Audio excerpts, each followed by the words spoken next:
What's up, comic book fans? Pete here from Comic Books Transformed, where me and my good friend Brian over there talk about comics that have been adapted into movies and streaming shows. There's a little bit of a gap this week between things that we are covering, so we're going back to a series that we've been doing. We've been covering every movie in the Tomorrowverse. And Brian, when you say that, like, the Tomorrowverse itself is kind of a mixed bag. Yeah, it's funny too because I thought it was so promising in the beginning. Mm-hmm. Because we both sort of liked the Superman movie, and then I had previously seen the Long Halloween movies, so I'm like, oh, this is gonna be great, and I think that's all I could say is great. So Well, yeah, this last one I think was a little rough, and we're going to go into it. We're covering Crisis on Infinite Earths, part one. So that's like one of the last three Tomorrowverse movies, which just ended like this year. yeah, the third one has only been out maybe a month tops so far. Yeah, and both of them, part one and part two, are on HBO Max, so you can go watch it if you want, if you don't want to be spoiled. But we're going to be jumping into full spoilers for this. Oh, wait, hold on a second. Uh-oh. Hold on. Whoa. Just realizing what your shirt is. Brian's going to strip down for us. The camera.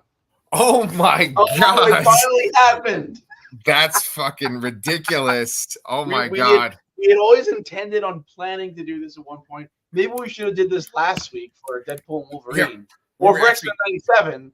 Yes. But we're both wearing a X-Men Bohemian Rhapsody mashup shirt, but his is the Brotherhood of Mutants and mine's the X-Men. That's pretty awesome. And now, what the hell are we talking about? DC Infinite Crisis something? That is a crazy fucking coincidence. I mean, Brian's got the X-Men team. I've got the Brotherhood of Evil Mutants. This is pretty awesome. I think we'd probably rather be talking about them than this movie. Yeah, well, all right. Well, I could do a little segue there. We've been like into comics, into comic book stuff since like we were kids, probably like in the early 90s when, we kind of had our own taste and stuff, right? Looking into things. And there's basically like three eras of DC animated movies. There's some random movies that are animated that don't really fit into any of these eras, but there's basically the Bruce Timm era, which starts with Batman the Animated Series in 1992. Then there is the DC animated universe, which started with Flashpoint Paradox, and now there's the one that we are talking about. So I don't think I have to ask you this, Brian, but your favorite out of those is the Bruce Timm one, right? Oh my God, that's like peak animation, like comic book adaptation. So I think the Bruce Timm era. I wrote all this shit down in a notebook, and of course I left the notebook downstairs. But the Bruce Timm era ends in like 2006, I think, because that's when that was like the last Justice League Unlimited cartoon. Then there's a little bit of overlap because they make a couple of Justice League movies that have like the same cast and same animation style. And then the Tomorrowverse, the animated universe, I think, starts in like 2013. And that kind of starts with like the New 52 type stories. And then this stuff has only been around since like 2019. Yeah, this is very, very new and very quick cycle on this, I suppose. Mm-hmm. And what's weird, 5 years. I mean, that's not that much less than the previous then. Yeah, I have all the fucking dates written down before, but I gotta look it up. But yeah, the Bruce Timm one was around the longest. Yeah, and then that was the best stuff there. I mean, the Batman animated series is very formative for many nerds our age, Superman, and then of course Justice League too. That was like taking it to another level to me. Unlimited Justice League Unlimited is great too. Batman Beyond is great. That counts in there. And there, I can't remember any of the names of the movies anymore from that era, but I mean, everything in there is just kind of one of the reasons why we do a channel like this that covers adaptations is like that was so inspiring. Those things that even to get me to go back and read the comics they were based on and things like that. Yeah, exactly. I think the last movie is Justice League versus the Fatal Five. That's the last one where it's like that Bruce Timm style, but that's like way after the Justice League Unlimited show ended. It's funny because the animated universe and the Tomorrowverse were both caused by the Flash. Did you know that?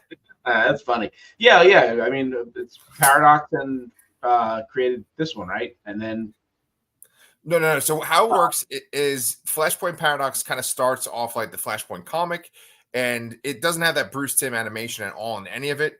And I don't think it's implied that that's that universe. But basically, the Flash creates the universe of the DC animated universe. Oh boy, that's redundant.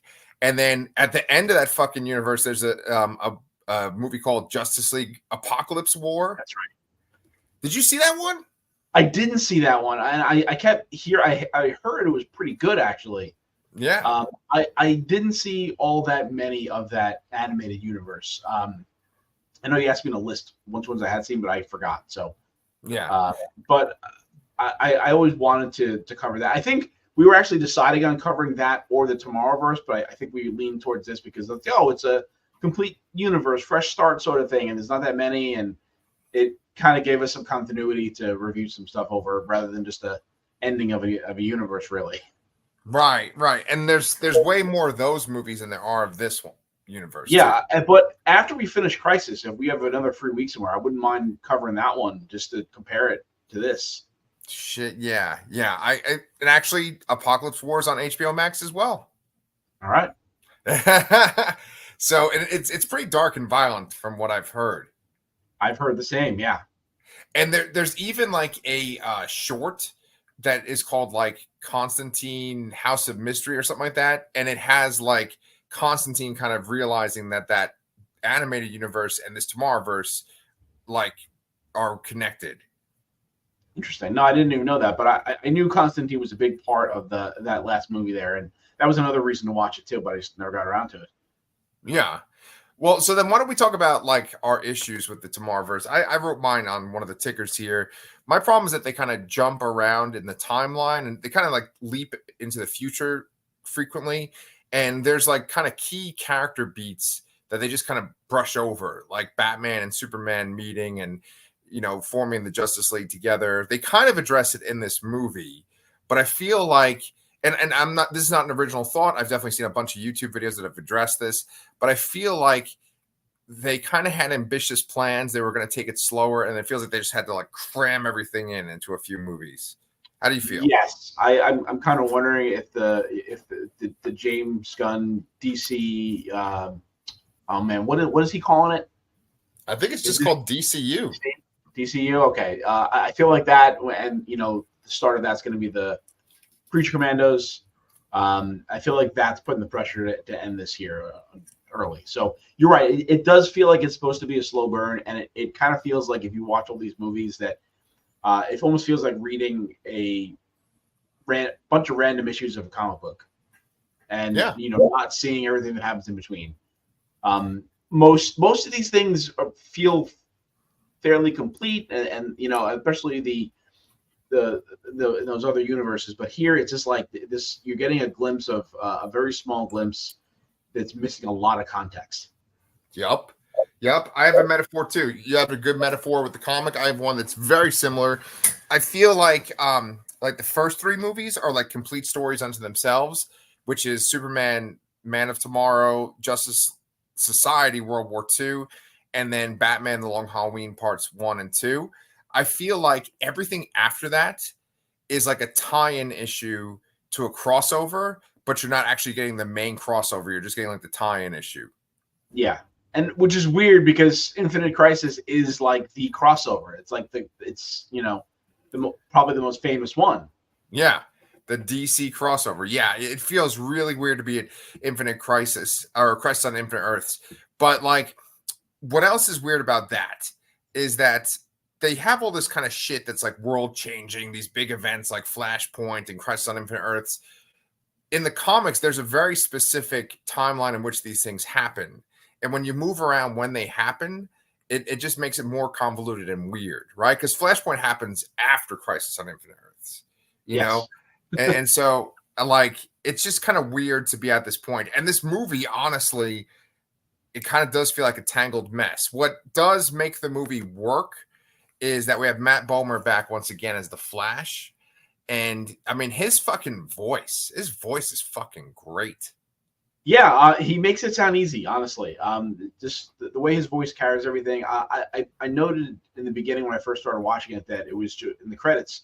It just said Matt Bomer, and then it started getting into the directors and the producers and all that stuff. No other cast was mentioned. It was just Matt Bomer, and it's appropriate here. I mean, he is the focal point of the movie, which again is sort of weird that, much like the Justice Society World War II, that's really a Flash movie.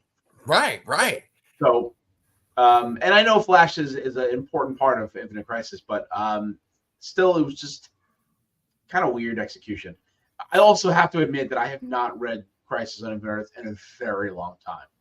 Oh, dude, I thought you were about to say. Oh no, I have read it. I have 100% read it, but it probably dates back to when we worked at Walden Books in the early 2000s. Oh my God, like 20 years ago. Yeah.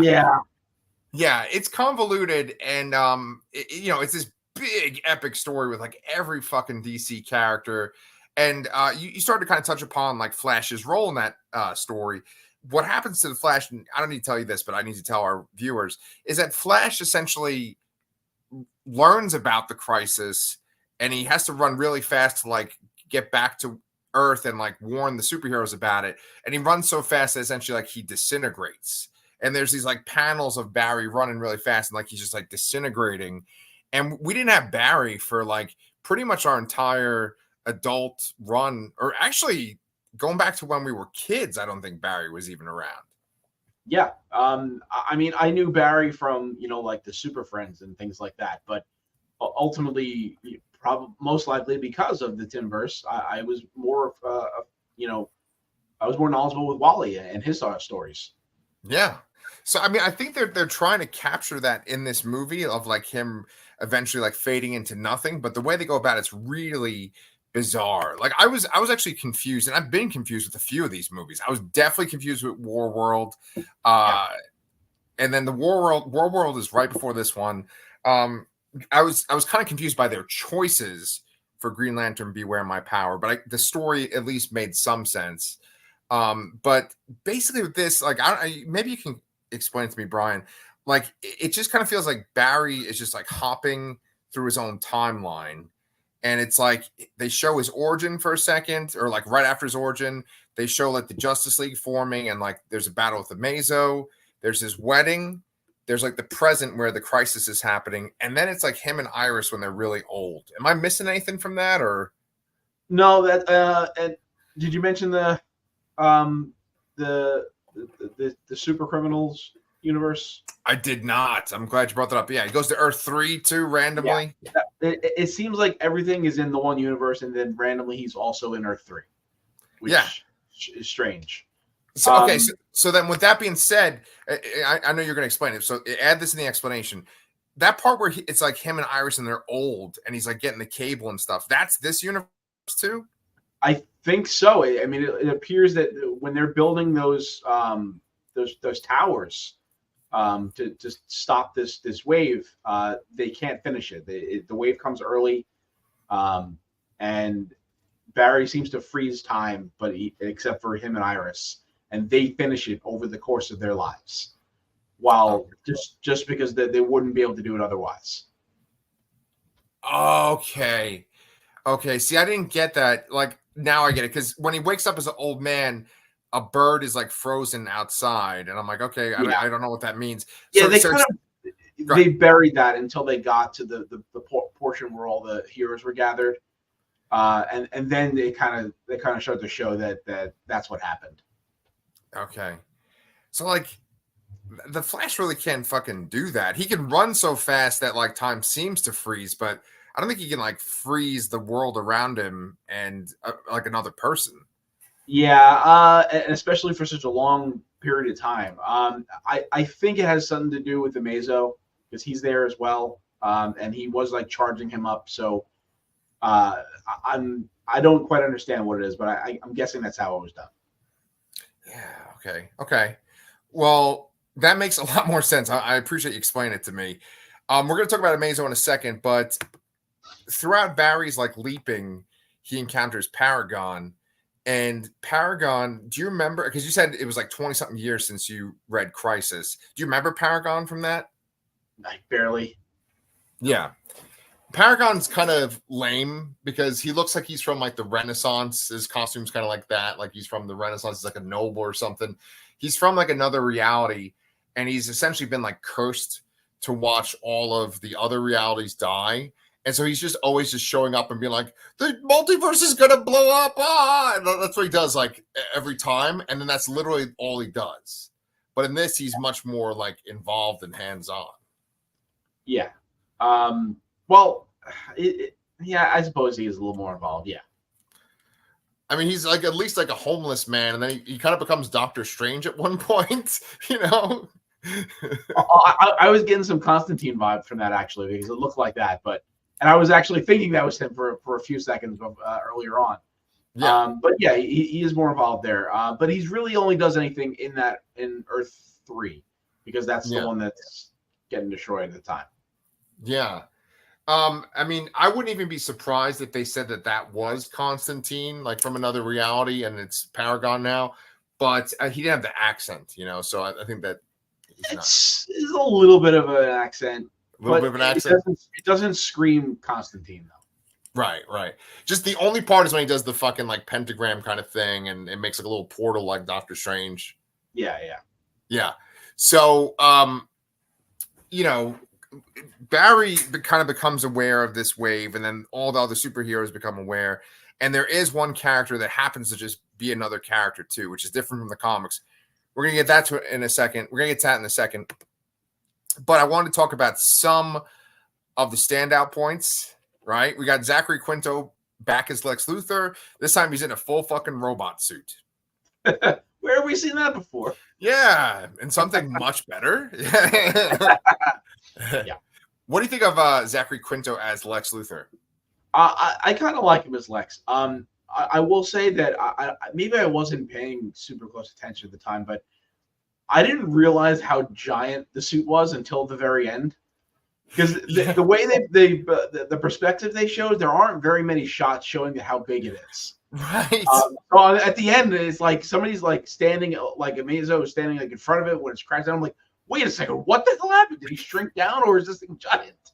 So I had to actually go back and see. Like they do sort of show it, but it was very confusing to me. And I thought that was a very weird thing to show. To not do well in a movie like this.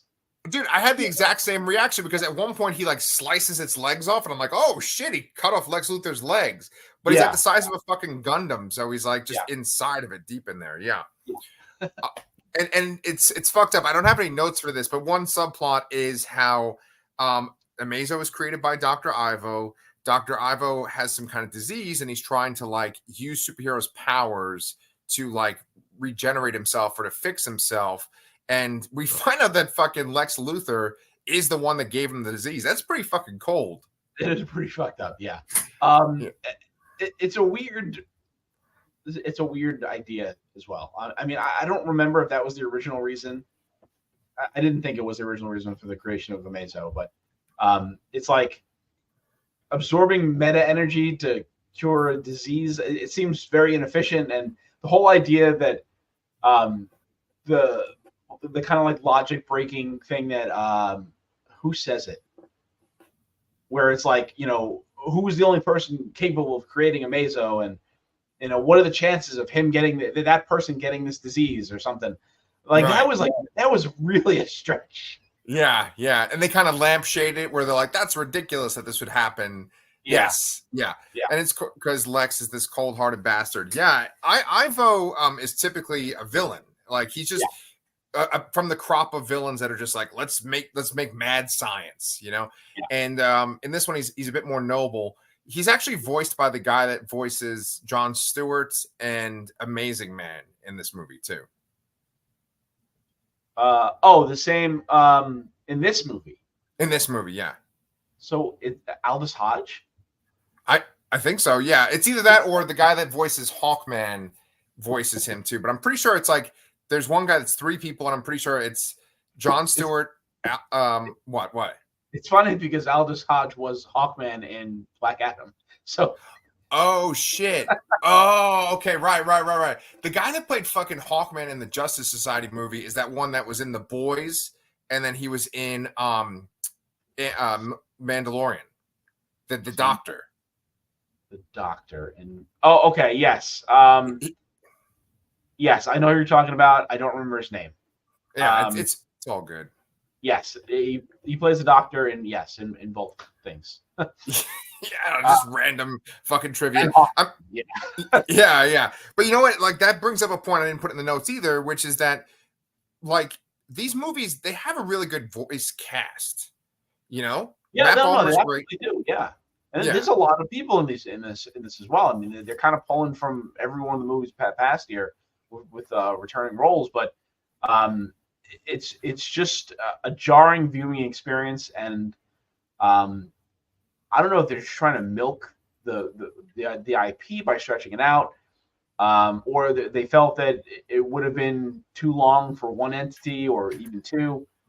But yeah, something feels off about it.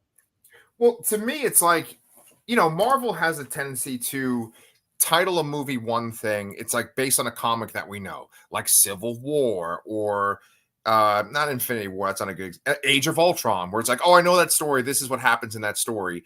But then you get a different story altogether. Yeah. This is like, it's almost like they're trying to trick you and make you think it's one of these movies or stories. And it's like something way different. You're like, what the fuck? It's like it's about Crisis on Infinite Earths, but the Flash is like fighting a Mazo. It's this weird kind of thing, and it's really about like the Flash going through time versus like the Crisis.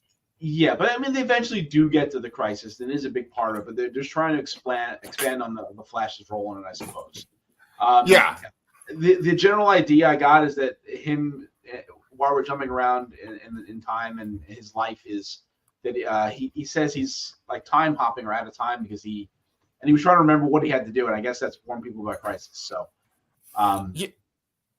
yeah, and like Paragon kind of alludes to the idea that like Barry is somewhat responsible for the Crisis, and at the very end, you know, since we're jumping around in this review, he talks to the Spectre at the very end when he's an old man, and they both kind of imply that like Barry, like what he does in the Speed Force kind of messes things up.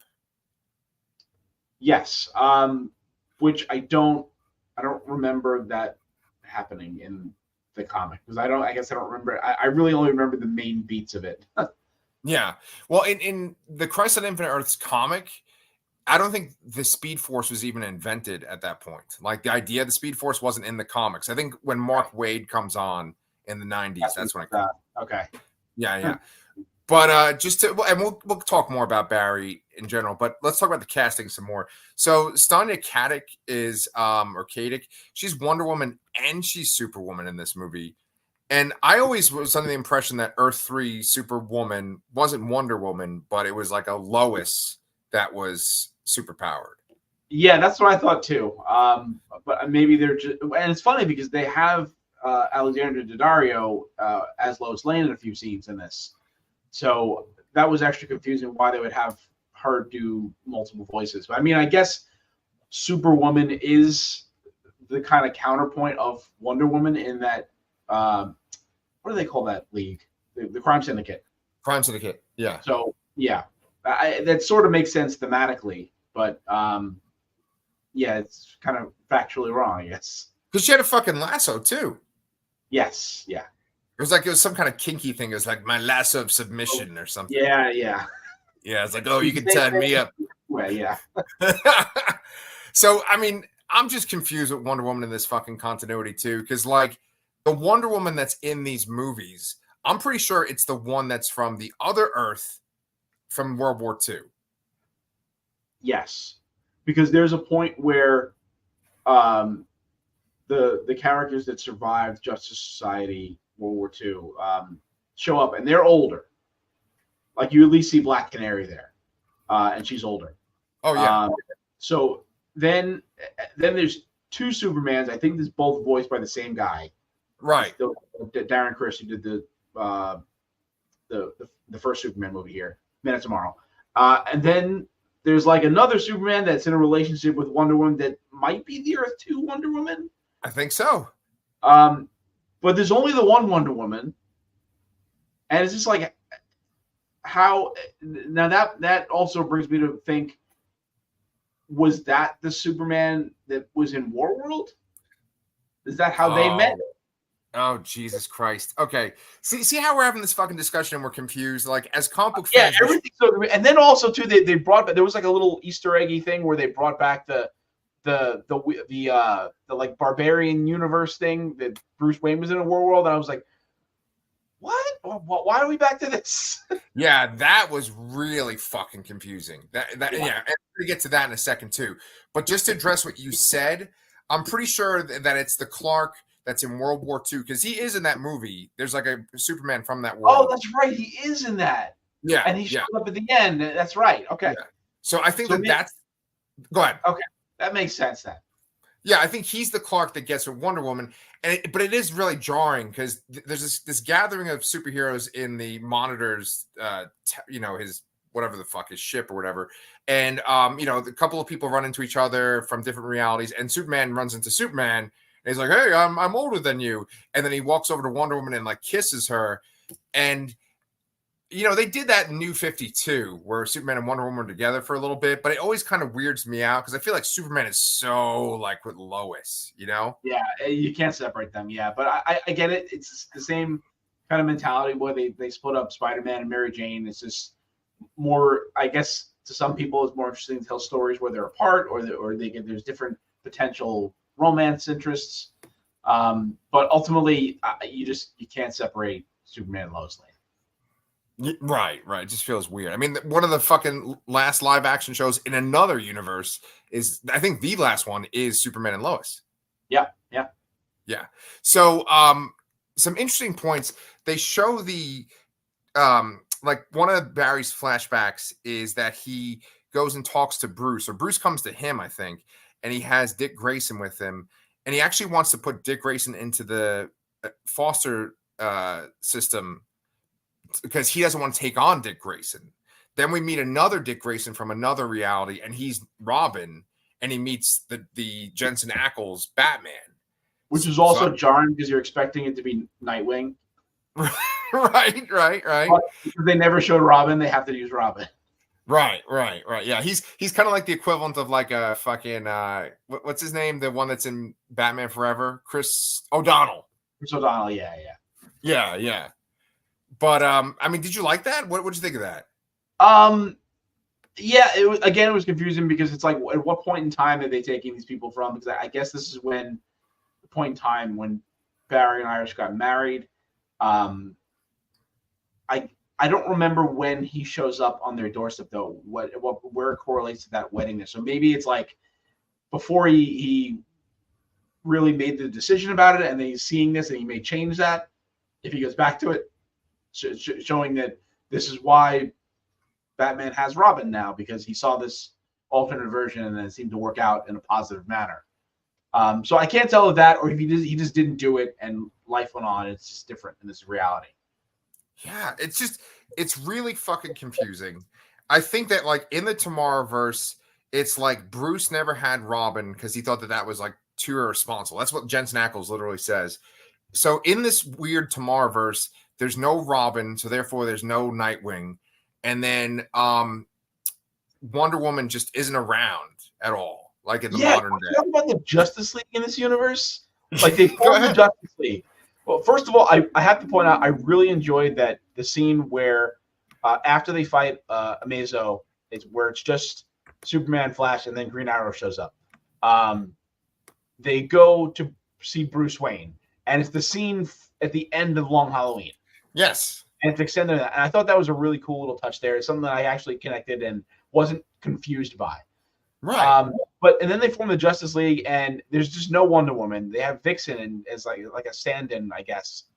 And she was in the beginning of Green Lantern in the Justice League. So that also is a nice connectivity there. But then there was the scene with Green Lantern. Hal Jordan's like, nah, sorry, I don't want to do this. And then they just never touch upon it again. Right. Well, but see, why did you put that in there? Well, it kind of brings up a sore spot because they have that Green Lantern Beware My Power movie, and Yeah. Hal is in that movie, but he's a bad guy. He's fucking Parallax. Oh, yeah, I guess that is it. Okay, that makes sense. Yeah. So I mean, it's But like with it's such a small little thing, like, and it's just thrown there, like. yeah. Well, I mean, okay. Let's talk about them forming the Justice League for a second because Yeah. there's a scene that is so fucking weird to me. It's not like confusing, but they do this little montage where they go and they recruit all the Justice League people, and I don't know if like Vixen is African American or she's from another country or something like that, but she's a black skinned woman and she's like on this catwalk doing a fashion show, and it's like this montage where she's like walking on the runway looking all sexy, and then just all these white men just show up to look at her, and I was like, this is weird, because they don't talk or anything, they're just like looking at her. Yeah, they just stand there. Yeah, they're all like dressed up like it's like 50 Shades of Grey or something. I would have been fucking terrified if I was there. Right, because she doesn't know who like Clark is or Bruce. You're like, yeah, that's fucking great. Clementine, we're gonna leave in like 10 minutes, okay? So go out of here.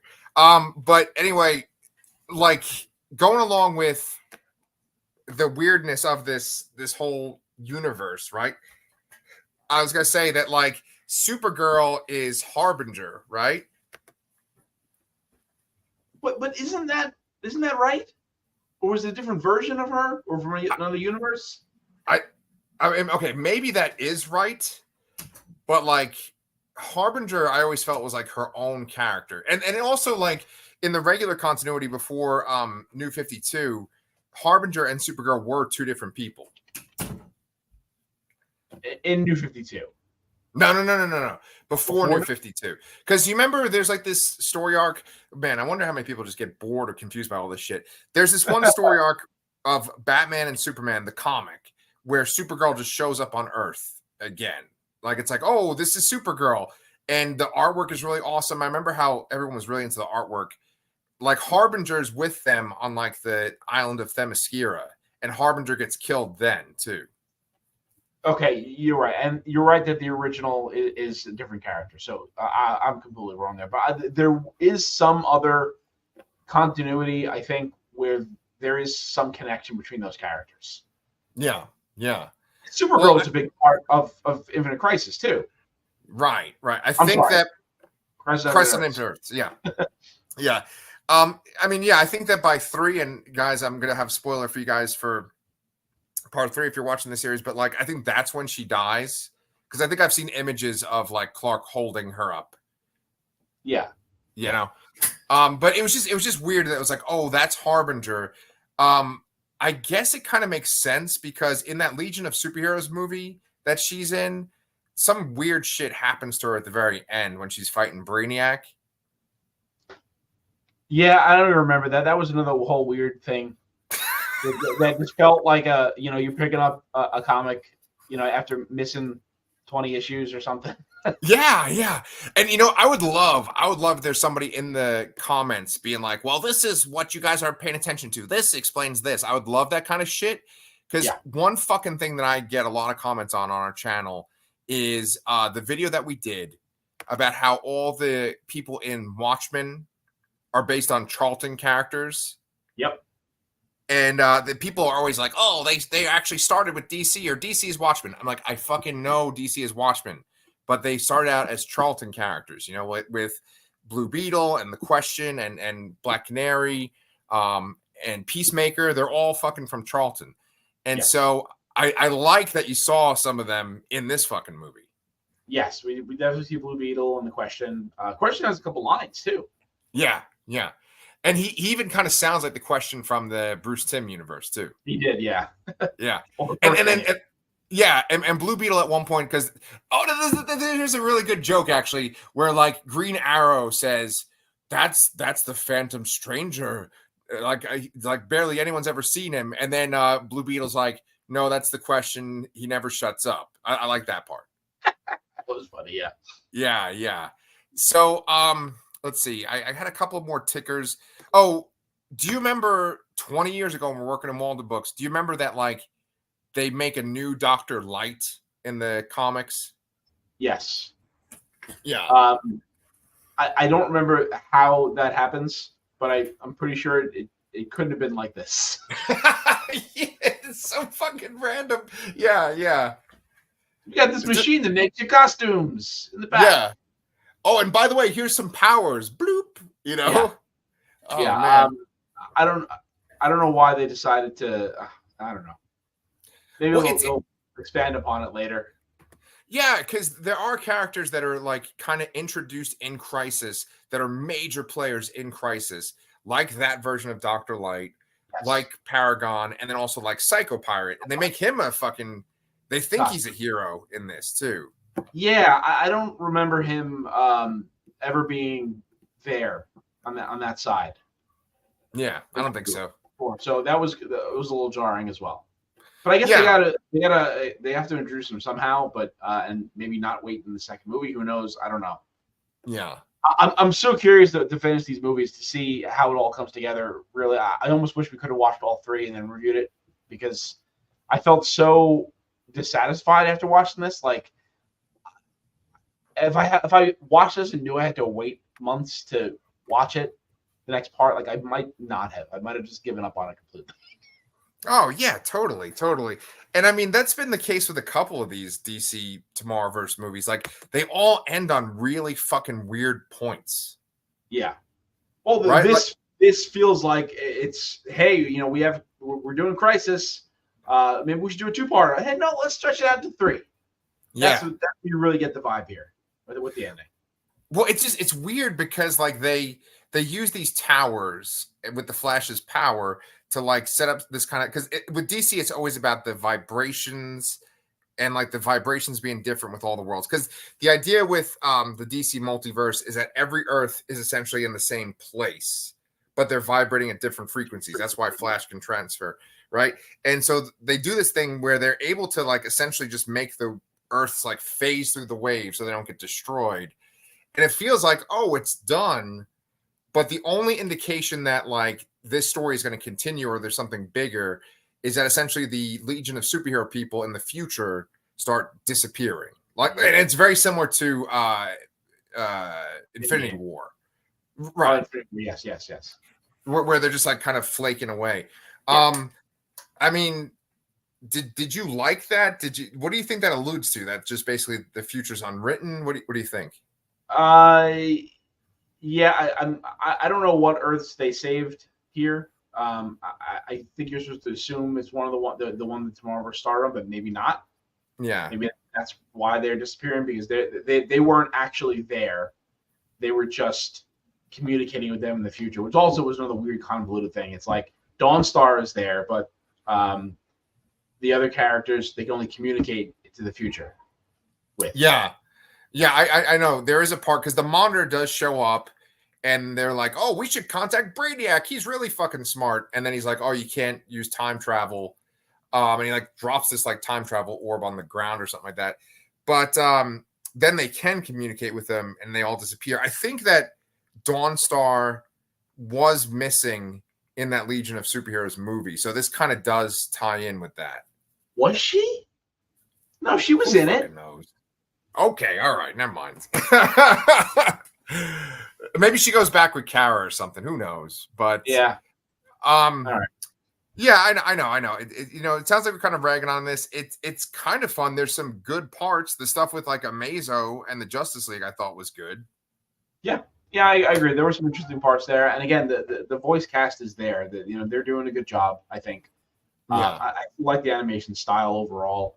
But I'm just confused by the presentation, much like Warworld. Yeah, I've watched a lot of really good YouTube videos where people kind of talk about which ones they don't like or the problems they have with this universe, but no one really talks about the behind the scenes stuff. And I would really love to see some behind the scenes stuff about this universe, like why they make the decisions they make. Yeah. So we did this because we have a gap, but then what's next week then? I want to say that we're gonna have Umbrella Academy by next Friday. Yeah. Okay. That's something to look forward to. I fucking love Umbrella Academy. Okay, cool. Yeah. So guys, if you enjoyed this discussion, as confusing as it sounds, you can always go check out all of our other Tomorrowverse videos. There's a whole playlist on our channel. We've covered the whole series. We'll come back to it. We'll finish this, but we're going to do Umbrella Academy next week, and there's a lot more fun coming this summer. So thank you guys so much. We appreciate you subscribing and commenting. We'll talk to you guys next